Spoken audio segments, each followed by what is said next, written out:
Bismillahirrahmanirrahim. Alhamdulillahirabbil alamin. Wassallallahu ala sayyidina Muhammadin wa ala alihi wa ashabihi wa man tabi'ahum bi ihsanin ila yaumiddin wa alaina ma'hum wa fihim bi rahmatika ya arhamar rahimin. Bapak mireng nggih. Wa ba'du faqala al-mu'allif rahimahullahu ta'ala wa nafa'ana bihi wa a'ada alaina min barakatihi. Qala al-mu'allif rahimahullahu ta'ala wa yatayammamu wa yatayammamu lan tayammum sapa wong iku li faridatin kagem saben-saben perkara kang fardhu wa manduratin lan perkara kang dinazarake fala yajma'u mongko gak ngumpulake sapa wong baina sholatai fardhin ing dalem antarane salat berdulur ya bi tayammumin wahidin kelawan tayammum kang siji. Jadi ngeten nggih, winginane sempat tak singgung bahwa tayammum itu adalah pemain ganti. Nah, sifatnya pemain ganti niku agak sekuat pemain inti. Pemain inti adalah napa? Wudu utawa adus. Ya wudu utawa napa? Adus. Nah, maka wudu utawa adus itu bisa digawe beberapa kali sholat. Nggih. Apa mau wudu itu bisa digawe beberapa kali sholat fardu. Tapi nek tayamum niki satu tayamum hanya untuk satu perkara sing fardu. Misal sholat duhur, sampean kok delalah ya mengharuskan untuk tayamum, maka bagaimana? Yo satu sholat dengan satu tayamum untuk satu sholat. Nah, kok berikutnya asar itu sholat asar misalnya ya tayamum neh kudune. Nah niku waya tayammamu likulli faridatin. Begitu pula wa manduratin. Sholat sing di nazarke. Sholat sing di napa nazarke. Janjane sholatnya sunnah tapi guru-guru dinazari, maka akhirnya jadi napa wajib.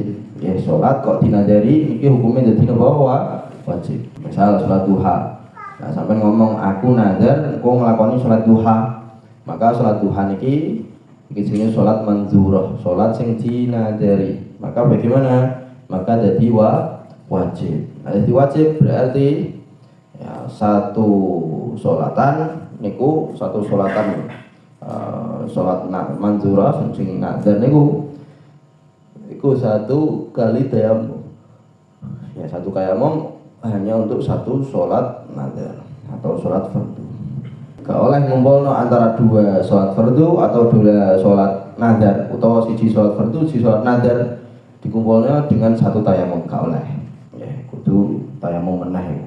Wala baina tawafa ini lan ora oleh ngumpulaken ing dalam antarane dua tawaf fardu maksudnya.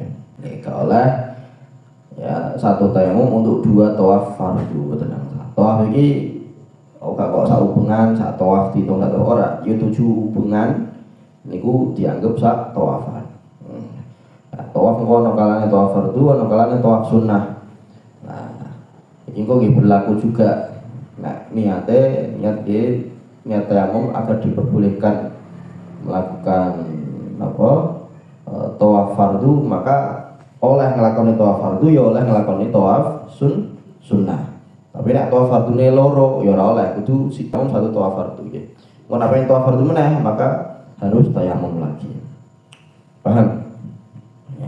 Iki kados ngoten. Wala baina tawafaini. Wala baina sholatan lan ora ngumpulaken ing dalem antarane salat fardu wa tawafin lan tawaf fardu.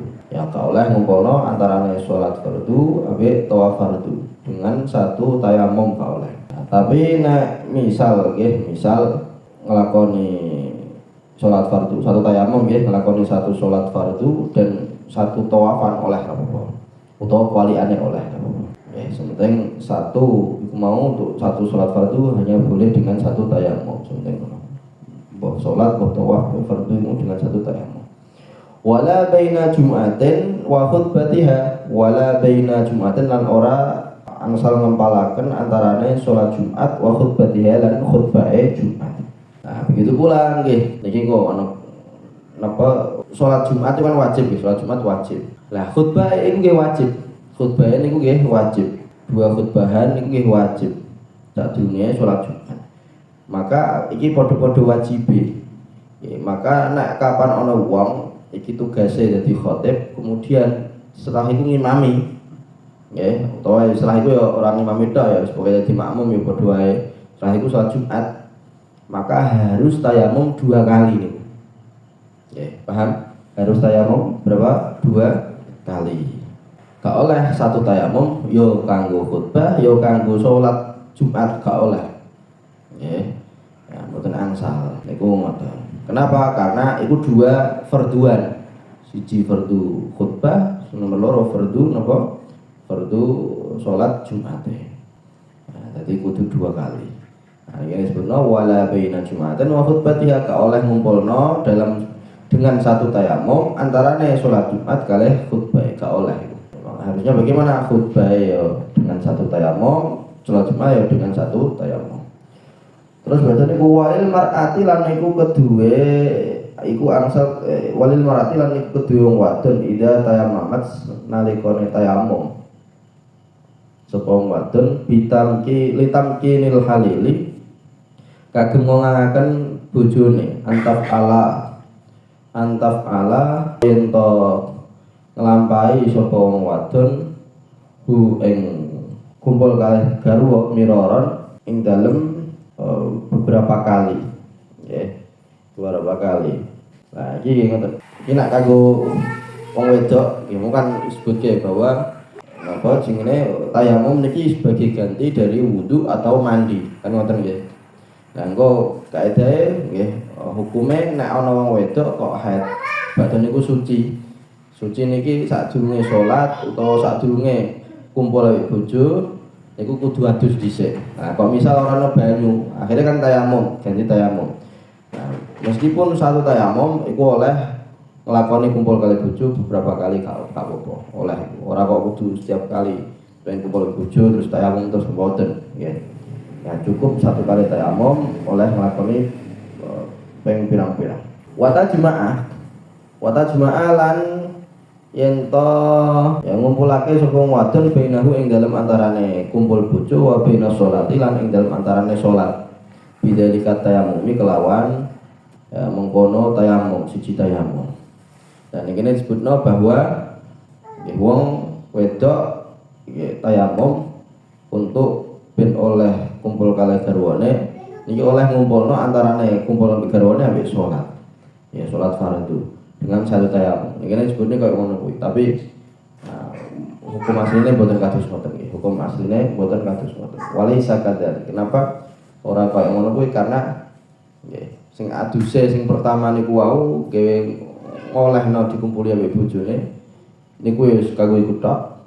Lah salat iki kudu dengan tayamum yang lain. Paham? Kudu nek pengen salat ya tayamum meneh. Karena tayamum sing mau iku kanggo diperbolehkan kumpul karo bojone. Nah pengen salat fardu ya kudu tayamum malih. Niku kados ngoten. Wa qauluhu lan utawi dawuhe Ki Musannaf wa yusolli lan salat sapa wong bitayamumin kelawan tayamum wahidin kang siji.